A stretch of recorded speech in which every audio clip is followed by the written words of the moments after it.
I was told to come into the prison to get my son because he was sick. He had lost so much weight. He looked awful. He was so skinny and he had TB. His back was bruised, his head was badly injured, and he lost his hearing. He was crying in my arms. He died 3 days later. I can't believe sometimes when I just talk to myself, how could people do this kind of things? Again, just because they have been assigned to the responsibility of taking care of these people. Because you're a policeman or a military, that doesn't mean you can go and beat someone up. Torture is one of the most serious human rights violations. It is a direct attack on the very core of human dignity, and it's very much part of your identity, of your humanity that you are losing, and it's very, very difficult to recover. I should say, however, also that I'm always again surprised that I meet persons who have gone through hell and they survive it, and they afterwards are becoming human rights defenders. They are fighting against torture. It's affecting the safety of the person, the dignity of the human being. You know, that's why torture to us is one of the top priorities of issues that we need to handle. We think that nobody should tolerate one incident of torture, not one single incident of torture. And I think we can do more about that. National human rights institutions can show that they're making a difference in the prevention of torture and ill treatment.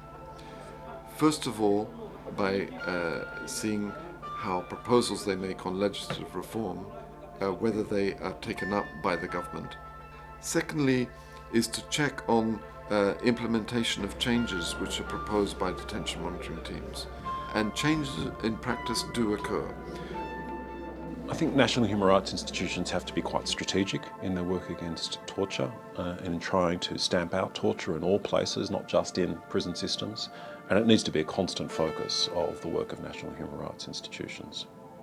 Inspecting immigration detention centres is one of the hardest things that I think I and staff at the Human Rights Commission have had to do.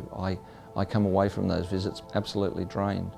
The actual close contact with people who are being detained, I find emotionally very tough. Now, that to me is not a reason not to do it. In fact, it's the ultimate reason to do it. Torture, it's related to our dignity. It's something deeply inside, and I think because we are human beings, we should defend our rights, and this is basically our right not to be subjected to any kind of torture or ill treatment. This is very important.